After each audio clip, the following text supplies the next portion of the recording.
ఉన్న బంగారాన్ని విడిపించి ఆ రోజు ఆన్లైన్ రేటుకే మేము కొంటాం. Sharma gold company. నమస్కారం. ప్రస్తుతం మనతో పాటు ఇస్కాన్ టెంపుల్ నుంచి ప్రణవానంద ప్రభుజీ ఉన్నారు. గోవర్ధన్ ఇకో విలేజ్ ఆశ్రమంలో వారు సేవ చేస్తూ ఉంటారు. ప్రత్యేకంగా కృష్ణుడి గురించి, వారి లీలల గురించి ఎన్నో మాధ్యమాల్లో ప్రవచనాలు చెబుతూ ఉంటారు. ఇందులో భాగంగా సుమన్ టీవీ వారిని సంప్రదించడం, వారు అంగీకరించడం, మరొకసారి కృష్ణుడి గురించి మనకు వివరించేందుకు వారు వచ్చేసారు. ఏమాత్రం ఆలస్యం చేయకుండా ప్రభు గారితో మాట్లాడతాం. ప్రభుజీ నమస్కారం అండి. నమస్కారం. ప్రభుజీ, కృష్ణుడి గురించి మాట్లాడేటప్పుడు నాకు ఒక ప్రశ్న వచ్చిందనమాట. చాలా చక్కగా ఉన్న ఇంటర్వ్యూస్, అన్ని విషయాలు అడుగుతున్నారు, బాగుంది. అయితే మేము జపం చేద్దామన్న ఆలోచన వచ్చింది. ఎలా చేయాలి జపం? ఎవరెవరు చేయొచ్చు? జపం చేస్తున్న సమయంలో ఏ మంత్రాలు పఠించాలి? అసలు ఎలా చేయాలి? ఇవాళ చాలా సందేహాలు ఉన్నాయి మాకు. వీటి గురించి ప్రణవానంద గారిని అడగండి అని చెప్పి నాకు పర్సనల్గా చాలామంది క్వశ్చన్ అడిగారనమాట. ఏం చెప్తారు ప్రభుజీ? అసలు జపం ఎలా చేయాలి, ఎందుకు చేయాలో కూడా చెప్పండి ముందు. తప్పకుండా. కలియుగంలో తరించడానికి మార్గం ఏంటి అని ఒక ప్రశ్న పరీక్షిత మహారాజ్ గారు శుకదేవ గోస్వామిని అడుగుతారనమాట. ఎప్పుడైతే కలియుగం గురించి ఇంత భయంకరమైన కలియుగ వర్ణన చేస్తారు భాగవతంలో, అయ్యా మరి ఈ కలియుగంలో ఉండే వాళ్ళు తరించడానికి అవకాశం ఏంటి? వాళ్ళకి మనశ్శాంతి అసలు దక్కుతుందా జీవితంలో? ఏం చేస్తే మనశ్శాంతి కలుగుతుంది? ఏం చేస్తే భగవత్ కృప కలుగుతుంది అని అడుగుతారు. అప్పుడు చెప్తారు, కలో దోష నిధేరాజన్ అస్తి ఏకోన్మహాన్ గుణాన్ కీర్తనాత్ ఏవ కృష్ణస్య ముక్త సంగ పరం వ్రజేత్. కలో దోష నిధి. కలియుగం అంటే దోషాలకి నిధి అట. అటువంటి కలియుగంలో ఒక మానవుడికి ప్రశాంతత రావాలన్నా, భగవంతుని చేరుకోవాలన్నా మార్గం ఏంటి అంటే సులభమైన మార్గం భగవన్నామాన్ని జపం చేయటం. మీరు డాక్టర్ దగ్గరికి వెళ్ళారనుకోండి, ఇప్పుడు తలనొప్పితో వెళ్ళారనుకోండి, ఒక మాత్ర ఇస్తారు. కడుపు నొప్పితో వెళ్ళారనుకోండి, ఇంకొక మాత్ర ఇస్తారు. జ్వరంతో వెళ్ళారనుకోండి, ఇంకొక మాత్ర ఇస్తారు. ఒక్కొక్క రోగానికి ఒక్కొక్క మాత్ర అంటుంది. ఒక డాక్టర్ చెప్పారనుకోండి, నేను ఒకటే మెడిసిన్ ఇస్తా, ఏ రోగం వాళ్ళైనా రాండి అని అంటే వెళ్తామా మనం? లేదు. కాబట్టి ఒక్కొక్క యుగానికి మన శాస్త్రం ఒక్కొక్క మాత్ర ఇచ్చిందనమాట. కృతేయ ధ్యాయతో విష్ణుం త్రేతాయాం యజతోమకై ద్వాపరే పరిచర్యాయాం కలో తత్ హరికీర్తనం అని అన్నారు. కృతయుగంలో ఏంటి భగవంతుని చేరుకోవడానికి మార్గము అని అంటే ధ్యానం చేయటం అట. మీకు విషయం తెలుసా అండి? ధ్యానం చేయడానికి కూర్చునే ఆసనం ఉంటుంది కదా, కరెక్ట్ పోస్చర్ లో కూర్చోవడానికి సాధన 10 సంవత్సరాలు పడుతుందట. కేవలం పోస్చర్ కరెక్ట్ చేసుకోవడానికి, కూర్చోవడానికి. అమ్మో. ఇప్పుడు మీరు చెప్పండి, కలియుగంలో ఉండే మనకి లైఫ్ ఎక్స్పెక్టెన్సీ ఇప్పుడు 70 ఇయర్స్కి వెళ్ళిపోయింది. 10 సంవత్సరాలు మనం కూర్చోటంలో పెడితే ధ్యానం చేసేటప్పుడు ఆ ధ్యానం ఫలించేది ఎప్పుడు? కృతయుగంలో వందలాది సంవత్సరాలు, వేలాది సంవత్సరాలు బ్రతుకుతూ ఉండేవాళ్ళు. కాబట్టి వాళ్ళకి ఆ టైం ఉండేది, పీస్ఫుల్ గా వాళ్ళు ధ్యానం చేసుకుంటూ భగవంతుని ప్రసన్నం చేసుకునేవాళ్ళు. అందుకే మనం వింటాం, ధ్రువుడు ఇన్ని సంవత్సరాలు చేశారు అని, ఈ మహర్షి, ఈ యోగులు ఇన్ని సంవత్సరాలు చేశారు. కానీ అంత సమయం మన దగ్గర లేదు. కృతేయ ధ్యాయతో విష్ణుం త్రేతాయాం యజతో మకై. త్రేతాయుగంలో భగవంతుని చేరుకోవడానికి మార్గం ఏంటి అంటే యజ్ఞయాగాది క్రతువులు చేయడం అన్నమాట. కలియుగంలోకి వద్దాం. యజ్ఞం చేయాలంటే ఏం కావాలి? ఒక హోమగుండం కావాలి, ఆవు నెయ్యి కావాలి. మనకి అసలు ఇప్పుడు దొరికేవి ఆవు పాల అనేది చాలా పెద్ద ప్రశ్నార్థకం. టీవీలలో మనం చూస్తూ ఉంటే మాధ్యమంలో అందరూ కూడా అందులో ఏదో సర్ఫ్ కలుపుతున్నారని, షాంపూ కలుపుతున్నారని, కెమికల్స్ కలుపుతున్నారని, మొత్తం కల్తీయే. కాబట్టి ఆవు అసలు పాలు ఇస్తుందా? ఆ పాలు మన దగ్గరకు వస్తున్నాయా? మీకు యజ్ఞానికి యూజ్ చేయాల్సిన నెయ్యి ఎలా తయారు చేయాలో తెలుసా?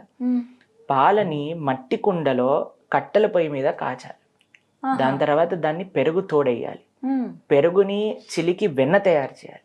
వెన్నలో నుంచి వెన్న కాచితే వచ్చిన నెయ్యితో యజ్ఞం చేయాలి. అలాంటి నెయ్యి జస్ట్ పేరుకి అలా ఇలా చేసిన నెయ్యి ఇప్పుడు కనీసం ఒక 5,000 రూపాయలు పర్ కేజీ అమ్ముతున్నారు. ఒక యజ్ఞం మంచిగా చెయ్యాలి అని అంటే సుమారుగా ఒక 15 నుంచి 20 కేజీల నెయ్యి సరిపడుతుంది. ఇప్పుడు మనం ఎక్కడి నుంచి ఆ నెయ్యి తీసుకొస్తాం? అలా మంత్రాన్ని చెప్పి, ఇంతకు ముందు యుగాలలో ఎలా చేసేవాళ్ళండి యజ్ఞము అని అంటే, అశ్వమేధ యజ్ఞం అని విన్నారా మీరు? అశ్వమేధ యజ్ఞం అంటే ఏం చేసేవాళ్ళంటే, యజ్ఞం లోపలికి ఒక గుర్రాన్ని వేసేవారు అన్నమాట. వేస్తే ఆ గుర్రం చనిపోయేది కాదు, యజ్ఞం లోపల నుంచి ఒక మనుష్య శరీరాన్ని తీసుకొని బయటకు వచ్చేది. అంత ప్యూర్గా ఆ మంత్రాన్ని పఠన చేస్తూ ఉండేవాళ్ళు అనమాట అప్పుడుండే ఆ పండితులందరూ కూడా. ఇప్పుడు మనం ఏమైనా నేస్తే వస్తుందా అండి యజ్ఞంలో నుంచి? చాలా కష్టం అది. కాబట్టి ఇటు ఇంగ్రీడియంట్స్ సమకూర్చడం వేరు. మీకు ఒక విషయం తెలుసా, మీరు ఎప్పుడైనా యజ్ఞంలో కూర్చున్నారనుకోండి, అందరు, మొన్న మా ఇంట్లో ఒక యజ్ఞం జరిగింది, అందరు కళ్ళల్లో నుంచి నీళ్లు కార్చుకుంటూ కళ్ళన్నీ ఉబ్బిపోయి బయటికి వెళ్ళి లోపలికి రావటం ఎంత కష్టమైనది. ప్రతిరోజు మీరు నియమంగా యజ్ఞాలు చేయాలి అని అంటే ఎంత కష్టం, కలియుగంలో చేయలేము. కానీ అప్పట్లో ఎలా చేసేవాళ్ళు అప్పట్లో ఎందుకంటే ఆ ఫెసిలిటీ ఉండేది. అందుకే మన రామచంద్రుడిని చూస్తా మనం యజ్ఞం చేసాం, బంగారు సీత ఇవన్నీ చెప్తూ ఉంటాం. త్రేతాయుగంలో యజ్ఞయాగాది క్రతువులు, ద్వాపరే పరిచర్యాయాం, ద్వాపర యుగంలో పరిచర్య. ఎందుకంటే కృష్ణుడు ఉండేవాడు కాబట్టి గోపికలందరూ గోపాల బాలందరూ భగవంతుడికి సేవ చేసుకున్నారు. కానీ కలియుగంలో అటు ధ్యానము చేయలేము, ఇటు యజ్ఞయాగాది క్రతువులు చేయటం అంత ఈజీ కాదు, పరిచర్య కూడా మనకి అంత సులభమైన విషయం కాదు. మరి కలియుగంలో ఉండే వాళ్ళు తరించడానికి మార్గం ఏంటి అంటే కలో తత్ హరి కీర్తనం, భగవంతుడి యొక్క నామాన్ని జపం చేయటం. కాబట్టి ఇందుకు కలియుగంలో కృష్ణుడి యొక్క నామాన్ని జపం చేయాలి అని చెప్తారనమాట. మనకి ఉపనిషత్తులన్నీ చెప్తున్నాయి. ఏంటి అద్భుతమైన మంత్రం అని అంటే హరే కృష్ణ కృష్ణ కృష్ణ హరే హరే, హరే రామ రామ రామ హరే హరే, ఇది షోడశాక్షర నామ్నాం కలి కల్మషనాశనం నాతర పరతరోపాయ సర్వవేదేషు దృశ్యతి. వేదాలన్నీ పైకి కిందికి ఎంత ఎతికినా సరే దీనికంటే ఒక గొప్ప మంత్రం దొరకదట కలియుగంలో జపం చేయడానికి అని చెప్తుంది శాస్త్రం. కాబట్టి చాలా మంది అడిగే ప్రశ్న ఏంటి తెలుసా అంటే నెక్స్ట్ ఎవరెవరు చెప్పాలి, ఏంటి నియమాలు, ఎలా చేయాలి, ఇది చాలా మందికి ఉన్న సందేహాలండి. అయితే మీకు చెప్తాను. ఈ హరినామం చేయడానికి ఎటువంటి నియమాలు లేవు. ఎవరైనా చెప్పచ్చు, ఎటువంటి పరిస్థితుల్లోనైనా చెప్పచ్చు. మనకి కొన్ని అశౌచములు వస్తాయి కదా, ఆ పరిస్థితులలో కూడా ఈ హరే కృష్ణ మహామంత్రాన్ని చెప్పచ్చు. ఈ యొక్క మంత్రానికి ఆ యొక్క స్పెషల్ ఫెసిలిటీ అనేది ఉందన్నమాట.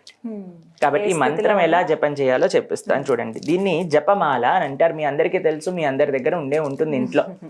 అయితే ఈ మాలలో 108 మనులు ఉంటాయి, బీడ్స్ అని అంటారు, జపా బీడ్స్ అని అంటారు అనమాట.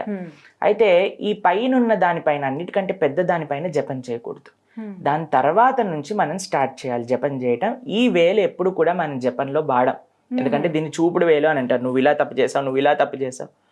భగవంతుడికండి ఒక విషయం నచ్చదు, ఏంటో తెలుసా, వేరే వాళ్ళల్లో తప్పులు ఎతకటం. మనం ఎప్పుడైనా నువ్వు ఇలా చేసావు, నువ్వు అలా చేసావు, నువ్వు ఇలా చేసావు అని జీవితం అంతా వేరే వాళ్ళని దూషిస్తున్నావు అనుకోండి, భగవంతుడు అటువంటి వాళ్ళ సేవను ఎప్పుడు కూడా యాక్సెప్ట్ చేయరు. అందుకోసం ఈ వేల్నే స్వామి అన్నారు నా సేవలో ఉపయోగించకూడదు అని చెప్పారు. కాబట్టి ఈ వేల్ని మనం యూజ్ చేయాలన్నమాట. అయితే ఈ వేలు ఇలా పక్కన పెట్టి ఇక్కడ నుంచి మనం స్టార్ట్ చేస్తాం. హరే కృష్ణ కృష్ణ కృష్ణ హరే హరే, హరే రామ రామ రామ హరే హరే. ఇలా ఒక్కొక్క బీడ్ పైన జపం చేస్తూ వచ్చాక మనం ఇక్కడ చివరికి వస్తాం కదండి. చివరికి వచ్చాక మళ్ళీ క్రాస్ చేయొద్దు, మళ్ళీ తిప్పేసేయాలి మాలని. ఇలా తిప్పేసి ఇక్కడ నుంచి ఇక్కడికి చేయాలి, మళ్ళీ ఇక్కడికి వచ్చాక ఇలా మాలని తిప్పేసేయాలి. ఇలా జపం చేయాలన్నమాట. అయితే ఎవరైనా చేయొచ్చు, చిన్న పిల్లలు, వృద్ధులు, స్త్రీలు, పురుషులు, ఎటువంటి పరిస్థితిలో ఉన్నా, ఎటువంటి అశౌచ స్థితిలో ఉన్నా సరే ఈ మంత్రాన్ని మనం చేయొచ్చు. ఎటువంటి నియమాలు లేవు, ప్రతిరోజు నిరంతరం కూడా చక్కగా చేసుకోవచ్చు అన్నమాట. ప్రభుజీ సమయం మరి ఏ సమయంలో చేస్తే శ్రేష్టం ప్రొద్దున పూట బ్రహ్మముహూర్తంలో చేయడం. కానీ మీకు ఆ సమయంలో వీలు లేదంటే ఎప్పుడైనా సరే మీరు చేయటం ప్రారంభం చేయండి ఫస్ట్.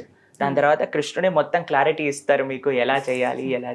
ఒక చిన్న మాట, అంటే అశౌచం ఉన్న సమయంలో పర్వాలేదు చేయొచ్చు, అది ఆడవారైనా సరే ఎవరైనా ఏమైనా ఇంట్లో ఏమైనా అనుకోని సంఘటనలు జరిగినప్పుడు కూడా అంటున్నారు. ఉదయం పూట ప్రారంభించాలంటే కొంతమంది లేచిన వెంటనే అలా స్టార్ట్ చేస్తూ ఉంటారు, కొంతమంది స్నానాదులు ఆచరించి చేస్తూ ఉంటారు. అలా స్నానం చేసే స్థితిలో కూడా లేరనుకోండి, ఇప్పుడు మాకు జపం చేయాలనిపించింది, అప్పుడు చేసుకోవచ్చా? అలా అన్నిటికంటే బెస్ట్ స్నానం చేసి జపం చేయడం. లేదు అని అంటే కొన్నిసార్లు మనకు అనారోగ్యం ఉంటుంది, దాని తర్వాత అప్పుడు స్నానం చేయలేము. అప్పుడు ఏంటి అంటే తప్పకుండా చక్కగా జపం చేసుకోవచ్చు. అపవిత్ర పవిత్రోవా సర్వావస్థాన్ గతోపివా యత్స్మరేత్ పుండరీకాక్షం సబాహ్య అభ్యంతర శుచి అని అంటారు. భగవంతుడి యొక్క నామాన్ని చెప్పడం చేత బాహ్యంగా ఆంతరికంగా శౌచం అనేది వచ్చేస్తుంది అనమాట. కొంతమంది వేరొకరి కోసం కూడా చేస్తూ ఉంటారు. ఇప్పుడు ఎవరైనా భర్తకో భార్యకో బాగోలేని స్థితిలో వాళ్ళ తరపున ఇంకొకరు చేస్తూ ఉంటారు. అలా చేస్తే అసలు ఫలితం ఉంటుందా అండి? ఇప్పుడు మీకు ఒక విషయం చెప్తాను. మీకు ఆకలేసింది అనుకోండి, ప్రభుజీ మీరు తినేయండి నా ఆకలి తీరిపోతుంది అని అంటే తీరిపోతుందా అండి? సాధ్యం కాదు. మనమే తినాలి కదా. కాబట్టి ఎవరి జపం వాళ్ళే చేయాలి, ఎందుకంటే ఎవరి జీవితాన్ని వాళ్ళే నడిపించాలి. మనం ఎలా వేరే వాళ్ళ కోసం మనం తినేసి అయ్యా నువ్వు హ్యాపీగా ఉండి నేను తినేసాను ఈ పోర్షన్ని కూడా అంటే వాడు ఏమంటాడు, నువ్వు తింటే నాకేమొస్తుంది అని అంటారు. అవునా కాదా? అలానే జపం కూడా. కాబట్టి ఆధ్యాత్మికంగా ప్రతి ఒక్కళ్ళు కూడా, అది పిల్లలైతే పిల్లల ఆధ్యాత్మికంగా ఉండాలి, స్త్రీ ఆధ్యాత్మికంగా ఉండాలి, పురుషుడు ఆధ్యాత్మికంగా ఉండాలి, పెద్దల ఆధ్యాత్మికంగా ఉండాలి. అప్పుడే ఒక మంచి సంస్కృతి సాంప్రదాయం అనేది మన యొక్క సొసైటీలో ఉంటుంది. ఎంత సమయం చేయొచ్చండి? ఇప్పుడు ఈ మాలల్లో కూడా కొన్ని మనకి సైజెస్ ఉంటాయి, రకరకాల మాలలు ఉంటాయి. కొంతమంది చిన్న చిన్నవి తీసుకుంటూ ఉంటారు. అంటే ఇప్పుడు 108 అంటున్నారు, అంత సంఖ్య కాకుండా ఇంకా తక్కువ సంఖ్యలో చేయొచ్చా? ఏ ఏ సంఖ్యలో చేయొచ్చు? అట్లీస్ట్ 108తో స్టార్ట్ చేయాలి. 108 చేయాలి అని అంటే మీకు ఒక విషయాన్ని చెప్తాను. 7 నిమిషాలు పడుతుంది సుమారుగా. ఎవరి జీవితంలో 7 నిమిషాలు లేవు చెప్పండి భగవంతుడి యొక్క నామాన్ని చేయడానికి? కాబట్టి అందరి దగ్గర ఉన్నాయి. కాబట్టి మనం సమయం తీసుకొని ఆ యొక్క మాల అనేది చేయాలి. కాబట్టి 7 minutes అంతే, ఈజీ. ప్రభుజీ ఇళ్ళ దగ్గర చేయొచ్చా లేకుంటే ఆలయంలో మాత్రమే ఇలా చేయాలా? ఇంట్లో ఎక్కడైనా సరే, మీరు ఫ్లైట్ లో ఉన్నా, ఇంట్లో ఉన్నా, షిప్ లో ఉన్నా, ఎక్కడున్నా సరే మీరు హ్యాపీగా మంత్రం చేసుకోవచ్చు. నేల మీద, గాలిలో, నీళ్లలో ఎక్కడున్నా సరే జపించుకోవచ్చు అనమాట. తప్పకుండా. నియమాలు ఏమన్నా పాటించాలండి? జపం చేస్తున్నారు, మేము ఇలా దీక్షలాగా తీసుకుంటున్నాం అన్నవాళ్ళు ఎన్ని రోజులు అలా తీసుకోవచ్చు? ఎలాంటి నియమాలు పాటించాలి? మీరు నియమాల కంటే జపం పైన ఎక్కువ ఫోకస్ చేయండి. ఆ జపం ఎప్పుడైతే మనం పాజిటివిటీని ఎక్కువగా మన జీవితంలో తీసుకుంటూ ఉన్నాం అనుకోండి, అలానే నెగిటివిటీ పోతూ ఉంటుంది. కాబట్టి మీరు ఫస్ట్ జపం స్టార్ట్ చేయండి చేయటం. నియమంగా కొన్ని రోజులు చేస్తాం, 21 రోజులు చేస్తాం. ప్రతిరోజు కూడా నియమంగా ఒక 2 మాలలు చేస్తామని ఈ మంత్రాన్ని జపం చేయండి. మీరు కొన్ని రోజులలో మీకే ఆ మంచి విషయాలు, మీకే ఇంకా ఎంతూజియాజం, ఎలా ముందుకెళ్ళాలి భక్తిలో అనే విషయాలు, ఆ ప్రేరణ అంతా కూడా ఆ జపమే మనకి ఇస్తుంది అన్నమాట. ఏమైనా పని చేసినప్పుడు పరిహారం గురించి చాలా మంది అడుగుతూ ఉంటారు. దానివల్ల మాకేంటి ఉపయోగం, మేము ఏం పొందగలుగుతాము జపం చేస్తే అని అడిగే వాళ్ళు ఉన్నారు. ఖచ్చితంగా అది ఆశిస్తారు. మానవ మాత్రలుగా అది మనకి సహజం ఏముంటుందని. అలాంటి వాళ్ళకి ఏం చెప్తారు? జపం చేస్తే మీరు ఎప్పుడైనా డబ్బులు లెక్క పెట్టారా అండి? లెక్క పెట్టినప్పుడు ఎలా లెక్క పెడతారు? డబ్బులు ఇలా తీసుకొని 1 2 3 4 5 6 7 8 9 10 ఇలా లెక్క పెడతారా? అవును. మీరందరూ కూడా లెక్క పెట్టే ఉంటారు కదండి డబ్బులు. అయితే మనం డబ్బులు లెక్క పెట్టినప్పుడు ఇలా బయటికి ఇలా చేస్తూ చేస్తూ లెక్క పెడుతూ ఉంటాం. కానీ మీరు చూసారనుకోండి, జపం చేస్తున్నప్పుడు హరే కృష్ణ కృష్ణ కృష్ణ హరే హరే, హరే రామ రామ రామ హరే హరే అని లోపలికి అంటూ ఉంటారు. మీరు ప్రతిరోజు కూడా మీ మొత్తం ఎనర్జీని స్పెండ్ చేసి అర్జన చేసే ఈ డబ్బులు ఎప్పటికైనా సరే బయటికి వెళ్ళిపోయేవి. కానీ మీతోటి వచ్చేది ఏదన్నా ఉంటే అది భక్తి సుకృతి మాత్రమే. అందుకే ఇది లోపలికి వెళ్తుంది. దీని లోపలికి లెక్క పెడుతున్నా, అది బయటికి లెక్క పెడుతుంది. కాబట్టి లోపలికి వచ్చేది మనతో ఎల్లప్పుడూ ఉండేదాన్ని మనం తప్పకుండా శ్రద్ధగా చేయాలి కదండి. మీతోటి వచ్చేది మాకేం వస్తుంది అని అంటే ఇదే మీతోటి వచ్చేది, ఇంకేది రాదు. చాలా బాగా చెప్పారు గురూజీ. Thank you.